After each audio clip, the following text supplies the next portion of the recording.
नमस्कार। जीएसआईक्यू के daily current affair session में आपका स्वागत है। आज हम कई महत्वपूर्ण टॉपिक्स पे चर्चा करेंगे। इसमें हमारा पहला टॉपिक है दक्षिणी फिलीपींस में 7.8 की तीव्रता का भूकंप। दूसरा है अंडमान और निकोबार द्वीप समूह ने पूरे भारत में सबसे कम कुल प्रजनन दर दर्ज किए हैं।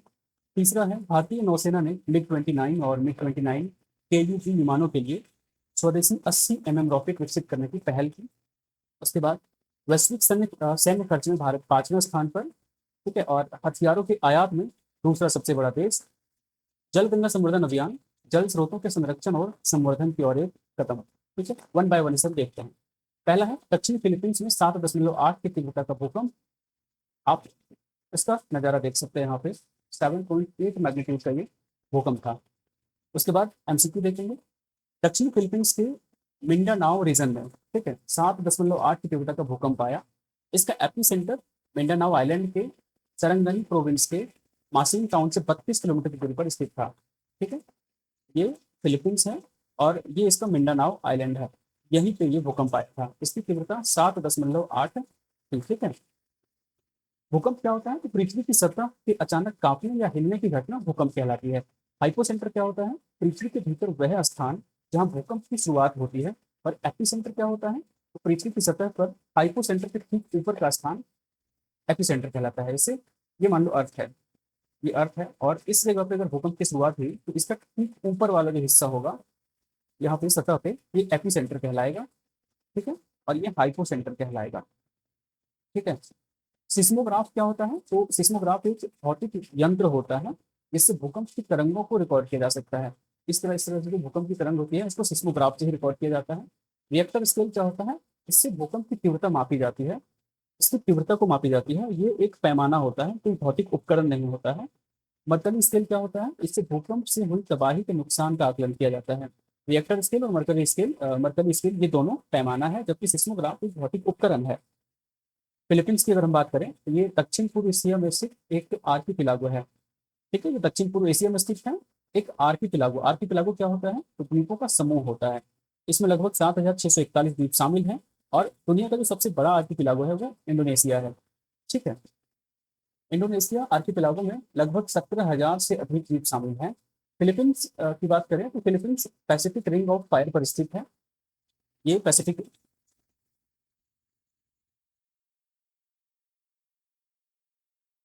ये पैसिफिक रिंग ऑफ फायर है।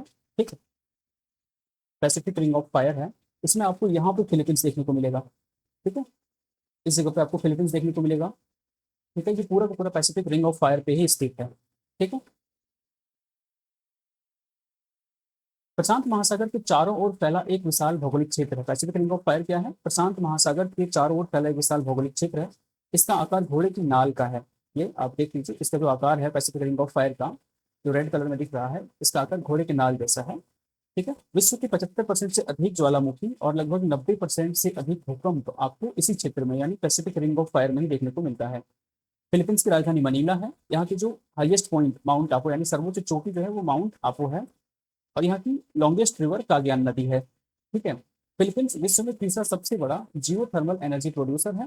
पहले नंबर पर यूएसए है और दूसरे नंबर पर इंडोनेशिया है जियो थर्मल एनर्जी प्रोड्यूसर के मामले में। ठीक है, एमसीक्यू देख लेते हैं इसका।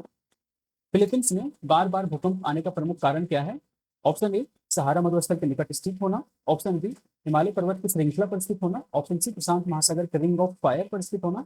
एंड ऑप्शन डी अटलांटिक महासागर के तट पर स्थित होना। ऑप्शन सी इसका आंसर होगा।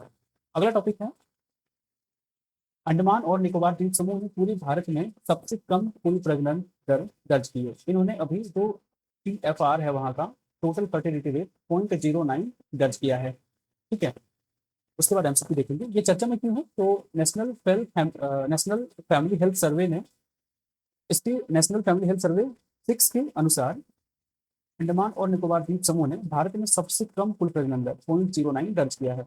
यह जनसंख्या स्थिरता के लिए आवश्यक मानक रिप्लेसमेंट रेट से कम है। जो मानक रिप्लेसमेंट रेट है वो 2.1 है। 2.1 से काफी कम है 0.09। रिप्लेसमेंट रेट क्या होता है? तो एक महिला अपने पूरी प्रजनन काल में औसतन जितने बच्चों को जन्म देती है उसे कुल प्रजनन दर कहते हैं। ठीक है, प्रजनन काल क्या होता है? तो 15 वर्ष से 49 वर्ष की आयु जो होती है इसे प्रजनन काल कहा जाता है। ठीक है। 15 वर्ष से 49 वर्ष की आयु को प्रजनन काल कहा जाता है। रिप्लेसमेंट जो मानक रिप्लेसमेंट रेट है वो 2.1 है। अगर 2.1 रिप्लेसमेंट रेट होता है तो फिर जितनी जनसंख्या रहती है, ठीक है, वो बदलता नहीं है, उतना ही रह जाता है। लेकिन अगर उससे कम हुआ तो धीरे धीरे उसकी संख्या घटने लगती है। ठीक है, ये भविष्य में जनसंख्या में गिरावट और वृद्ध आबादी में वृद्धि का संकेत है। अगर यहाँ पे जो TFR 0.09 दर्ज किया गया है, ये 2.1 होता तो अंडमान और निकोबार द्वीप समूह की जनसंख्या अभी जितना है उतना ही रह जाता, लेकिन चूंकि ये कम है इसलिए धीरे धीरे वहाँ की जनसंख्या घटती जाएगी और जो वृद्ध आबादी है वो बढ़ता जाएगा। अंडमान एंड निकोबार आइलैंड की बात करें, ठीक है, तो ये एक द्वीप समूह है। इसमें छोटे और बड़े द्वीपों की संख्या 572 है। भारत की मुख्य भूमि से लगभग 1300 किलोमीटर दूर स्थित है। ये मलक्का जलडमरू मध्य के निकट स्थित है और यहाँ की राजधानी पोर्ट ब्लेयर है। ठीक है, ये इंडिया का मैनलैंड है। ठीक है, और ये बे ऑफ बंगाल में आपको अंडमान निकोबार दिख रहा है। इसके नॉर्थ वाले हिस्से को अंडमान द्वीप समूह कहते हैं, जबकि साउथ वाले हिस्से को निकोबार द्वीप समूह कहते हैं। इसके बीच में एक 150 किलोमीटर का जल क्षेत्र है जिसे 10 डिग्री चैनल कहते हैं। ठीक है, यहाँ पे एक 150 किलोमीटर का जल क्षेत्र है जिसे 10 डिग्री चैनल कहते हैं। ठीक है, और ये अंडमान निकोबार, ये हो गया आपका अंडमान द्वीप समूह, और ये नीचे वाला निकोबार द्वीप समूह। ठीक है, इसके बीच का ये 10 डिग्री चैनल। यह पूरा द्वीप मुख्य रूप से दो भागों में बटा है, एक तो अंडमान द्वीप समूह और दूसरा निकोबार द्वीप समूह में। अंडमान द्वीप समूह और दूसरा निकोबार द्वीप समूह। अंडमान द्वीप समूह और निकोबार द्वीप समूह को 10 डिग्री चैनल अलग करता है। सैडल पीक अंडमान और निकोबार द्वीप समूह की सबसे ऊंची चोटी है। ठीक है, अंडमान और निकोबार द्वीप समूह की सबसे ऊंची चोटी सैडल पीक है। बैरन द्वीप भारत और पूरे एशिया का एकमात्र सक्रिय ज्वालामुखी जो अंडमान निकोबार में ही आपको देखने को मिलेगा। ठीक है, भारत और पूरे एशिया का, पूरे दक्षिण एशिया का एकमात्र सक्रिय ज्वालामुखी है। नारकोडम द्वीप यहाँ स्थित एक शांत ज्वालामुखी है। ठीक है, अंडमान जनजातियां निग्रिटो मूल की हैं, जबकि जो निकोबारी जनजातियां हैं वो मोंगोलोइड मूल की है। मध्य प्रदेश के बाद देश में सबसे ज्यादा राष्ट्रीय उद्यान, टोटल 9 आपको यहीं पे देखने को मिलेगा अंडमान एंड निकोबार में। मध्य प्रदेश में टोटल 12 नेशनल पार्क्स देखने को मिलेगा, जबकि यहाँ पे 9 है। ये सेकंड हाईएस्ट है इंडिया में किसी भी स्टेट में। South button island national park Bharat का सबसे छोटा राष्ट्रीय उद्यान है। स्टेट एनिमल की बात करें तो डियोगोंग यहाँ की स्टेट एनिमल है। इसे समुद्री गाय भी कहा जाता है, डियोगोंग को। ठीक है, MCQ देख लेते हैं इसका। राष्ट्रीय परिवार स्वास्थ्य सर्वेक्षण यानी NFHS को आयोजित करने के लिए निम्नलिखित में से कौन सी संस्था नोडल एजेंसी के रूप में कार्य करती है, इसे समझते हैं। ठीक है,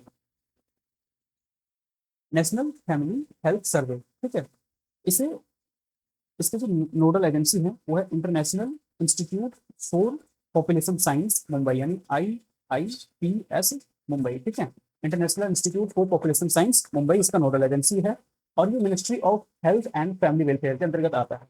ठीक है, ऑप्शन क्या था हमारा? नीति आयोग, भारतीय आयुर्विज्ञान अनुसंधान परिषद, अंतर्राष्ट्रीय जनसंख्या विज्ञान संस्थान यानी IIPS मुंबई, और राष्ट्रीय नमूना सर्वेक्षण कार्यालय NSSO। तो इसका ऑप्शन सी सही होगा। अगला टॉपिक है हमारा, भारतीय नौसेना ने MiG-29 और MiG-29 KUV विमानों के लिए स्वदेशी 80 mm रॉकेट विकसित करने की पहल की है। ठीक है, तो अभी इंडियन नेवी ने भारतीय कंपनियों के MiG-29 और MiG-29 KUV विमानों के लिए 80 mm air to ground rocket, 80 mm air to ground rocket design और निर्माण करने के लिए कहा है। ठीक है, ऐसा क्यों कहा उन्होंने? ताकि विदेशी हथियारों पर हमारी निर्भरता कम किया जा सके और स्वदेशी रक्षा उत्पादन को बढ़ावा दिया जा सके। ठीक है, 80 mm एरो रॉकेट क्या है? तो एक अनगाइडेड रॉकेट होता है। MiG-29K की बात करें तो एक लड़ाकू विमान है, इसे रूस ने डेवलप किया है। एयरक्राफ्ट कैरियर से उड़ान भरने में ये सक्षम होता है। इंडियन नेवी के विमान वाहक पोतों पर यह तैनात रहता है। हवा से हवा और हवा से जमीन दोनों प्रकार के मिशन को ये अंजाम देने में सक्षम है। इसका संचालन INS विक्रमादित्य और INS विक्रांत से किया जाता है। MiG-29 KUV 2 सीटों वाला एक प्रशिक्षण विमान है, और MiG-29 KUV का जो उपयोग है वो प्रशिक्षण और परिचालन संबंधी जानकारी के लिए किया जाता है। ठीक है, INS विक्रमादित्य जो है ये भारत का पहला ऑपरेशनल विमान वाहक पोत है, और INS विक्रांत इसे 2022 में इंडियन नेवी में शामिल किया गया था। ये भारत का पहला स्वदेशी विमान वाहक पोत है। ठीक है, इंडियन नेवी की स्थापना 26 जनवरी 1950 को हुई थी, और इसका हेडक्वार्टर नई दिल्ली में है। नौसेना दिवस हम 4 दिसंबर को मनाते हैं, और वर्तमान में नौसेना प्रमुख एडमिरल कृष्णा स्वामीनाथन हैं। ठीक है, MCQ देख लेते हैं इसका। हाल ही में भारतीय नौसेना ने MiG-29 और MiG-29 केयूबी विमानों के लिए किस प्रकार की स्वदेशी रॉकेट विकसित करने की पहल की है? तो इसका ऑप्शन है 40 mm, 60 mm, 80 mm और 20 mm। तो इन्होंने अभी 80 mm रॉकेट विकसित करने की पहल करी थी। ठीक है, अगला टॉपिक है ये हमारा एयरक्राफ्ट है, देख सकते हैं आप, विमान वाहक पोत है। ये विमान वाहक पोत है और उसके ऊपर MiG-29 दिख रहा है। अगला टॉपिक है वैश्विक सैन्य खर्च में भारत 5वें स्थान पर, हथियारों के आयात में दूसरा सबसे बड़ा देश। ठीक है, तो अभी जो रिपोर्ट आया है, ठीक है, उसके अनुसार हम कह सकते हैं कि पूरी दुनिया में सबसे ज्यादा जो अपनी सेना पे खर्च करता है वो अमेरिका है, दूसरे नंबर पे चाइना है, तीसरे नंबर पे रसिया, चौथे नंबर पे जर्मनी और पांचवें नंबर पे भारत है। भारत केवल 92.1 डॉलर अपने सैन्य पे खर्च करता है, जबकि अगर हम अमेरिका की बात करें तो ये लगभग 600 बिलियन डॉलर की बात कर रहे हैं। भारत 93.1 बिलियन डॉलर और अमेरिका लगभग 600 बिलियन डॉलर, यानी 1000 बिलियन डॉलर, यानी लगभग 10 गुना ज्यादा, लगभग 10 गुना ज्यादा ये अपने सैन्य पर खर्च कर रही है। ठीक है, देखते हैं टॉपिक को। सिप्री एक संस्था है, इन्होंने एक रिपोर्ट जारी किया, उसके अनुसार वर्ष 2025 में भारत का जो सैन्य खर्च है वो 92.1 बिलियन डॉलर रहा है। पिछले वर्ष की तुलना में यानी 2024 की तुलना में इसमें 8.9% की वृद्धि दर्ज की गई है। इस खर्च के साथ भारत दुनिया का पांचवां सबसे बड़ा सैनिक खर्च करने वाला देश बना। इससे पहले चार कौन कौन है? अमेरिका, चीन, रूस और जर्मनी। पांचवें नंबर पर इंडिया है। वर्ष 2021 से 2025 के दौरान भारत दुनिया का दूसरा सबसे बड़ा हथियारों का आयात करने वाला देश रहा। ठीक है, और रूस भारत का सबसे बड़ा हथियार आपूर्तिकर्ता बना रहा। अब तक इसका रिकॉर्ड रहा है कि भारत को सबसे ज्यादा जो हथियार है वो रसिया ही देता आया है, लेकिन अब धीरे धीरे उसमें कमी आ रही है। जैसे 2011 से 15 में उन्होंने 70% हथियारों की सप्लाई की थी इंडिया को, जबकि 2016 से 20 में वो घटकर 51% रह गया, और अभी तो 2021 से 25 के दौरान ये घटकर 40% रह गई है, लेकिन तब भी ये पहले नंबर पे है। दूसरे नंबर पे कौन है? फ्रांस। इन्होंने 29% हिस्सेदारी के साथ भारत का दूसरा सबसे बड़ा आपूर्तिकर्ता देश बन गया है। इन्होंने 29% हथियार भारत को सप्लाई किए हैं और ये दूसरा सबसे बड़ा आपूर्तिकर्ता देश बन गया है भारत के लिए। ठीक है, तीसरे नंबर पे इजराइल है, इन्होंने भारत को 15% हथियार आपूर्ति किए हैं। सिप्री का पूरा नाम क्या है? Stockholm international peace research and institute. ठीक है, ये वैश्विक सैन्य खर्च और हथियारों के ट्रांसफर को ट्रैक करता है, ये सिप्री का काम है। ठीक है, एमसीक्यू देख लेते हैं। वर्ष 2021 से 25 के दौरान भारत का दूसरा सबसे बड़ा हथियार आपूर्तिकर्ता देश कौन सा बन गया? रूस, इजराइल, फ्रांस, अमेरिका। तो दूसरा सबसे बड़ा फ्रांस बन गया है। ठीक है, दूसरा सबसे बड़ा फ्रांस है और तीसरे नंबर पे इजराइल है। ठीक है, रूस पहले नंबर पे अभी भी है। पांचवा टॉपिक है हमारा आज का, जल गंगा संवर्धन अभियान, जल स्रोतों के संरक्षण और संवर्धन की ओर एक कदम। ठीक है, ये मध्य प्रदेश सरकार का एक अभियान है। ठीक है, मध्य प्रदेश गवर्नमेंट की एक अभियान है, समझते हैं इसको। भोपाल के भारत भवन में एक हफ्ते का अंतर्राष्ट्रीय कार्यक्रम आयोजित किया गया। भोपाल के भारत भवन में एक हफ्ते का अंतर्राष्ट्रीय कार्यक्रम आयोजित किया गया। इस कार्यक्रम को उन्होंने सदानीरा समागम नाम दिया। ठीक है, और इस कार्यक्रम में कई देशों के डिप्लोमेट्स शामिल हुए थे। इनका उद्देश्य था इन डिप्लोमेट्स के सामने जल गंगा संवर्धन अभियान को रिप्रेजेंट करना। ठीक है, जल गंगा संवर्धन अभियान क्या है उसकी अगर बात करें तो मुख्यमंत्री डॉक्टर मोहन यादव के नेतृत्व में चलाई जा रही एक अभियान है, इसे मध्य प्रदेश में चलाया जा रहा है। इस अभियान का मूल मंत्र क्या है? जल है तो कल है, पारंपरिक जल स्रोतों का संरक्षण और पुनरुद्धार। इसे विशेष रूप से मानसून से ठीक पहले, यानी मार्च अप्रैल से शुरू होता है और ये जून तक में चल रहा होता है। ठीक है, मानसून से ठीक पहले एक सघन मिशन मोड में चलाया जाता है। इसका उद्देश्य क्या है? तो इस अभियान का उद्देश्य है जो राज्य की प्राचीन और ऐतिहासिक तालाब हैं, वहाँ की स्थानीय नदियां हैं, कुएं हैं और भी जो जल स्रोत हैं उन्हें पुनर्जीवित करना। ठीक है, और क्या उद्देश्य है? तो जितने भी जल ग्रहण स्रोत हैं उसका जो जल ग्रहण क्षेत्र है जहाँ से वो जल ग्रहण करते हैं उसको उसके अवैध कब्जों को और प्राकृतिक रास्तों को फिर से प्राकृतिक रास्तों से अवैध कब्जों को हटाना, ये भी एक पर्पज है। जितने भी प्राकृतिक रास्ते हैं इन जल ग्रहण स्रोतों के, उससे अवैध कब्जों को हटाना। और क्या है पर्पज इनका? तो रेन वाटर हार्वेस्टिंग के माध्यम से गिरते जल स्तर को सुधारना। ठीक है, इस अभियान के तहत राज्य भर में 3.66 लाख यानी 3,66,000 जल संरचनाओं का निर्माण करना है और मरम्मत करना है, ये इसका उद्देश्य है। ठीक है, ये जल गंगा संवर्धन अभियान 2026 है। प्रदेश में जल स्रोतों के संवर्धन हेतु विभिन्न गतिविधियां होंगी आयोजित, जैसे पुराने जल स्रोतों की मरम्मत और देखभाल, जल स्रोतों के आसपास साफ सफाई और स्वच्छता, और शोकपीट निर्माण से जल संचयन को प्रोत्साहन, है ना। ये जो वर्षा जल संग्रहण की बात कर रहा है, ठीक है, शोकपीट निर्माण, इससे जो रेन वाटर होगा उसकी हार्वेस्टिंग की जाएगी। ठीक है, एमसीक्यू देख लेते हैं इसका। हाल ही में मध्य प्रदेश की सरकार ने पुरानी नदियों, तालाबों और पारंपरिक जल स्रोतों को पुनर्जीवित करने के लिए कौन सा अभियान शुरू किया? तो मुख्यमंत्री जल स्वावलंबन अभियान, अमृत सरोवर कायाकल्प योजना, नमामि गंगे, मध्य प्रदेश योजना और जल गंगा संवर्धन अभियान। ऑप्शन डी होगा जल गंगा संवर्धन अभियान। ठीक है, थैंक यू। आज के लिए इतना ही। अगर आपको अच्छा लगता है तो वीडियो को लाइक कर दीजिएगा, शेयर कर दीजिएगा एंड चैनल को सब्सक्राइब कर लीजिएगा।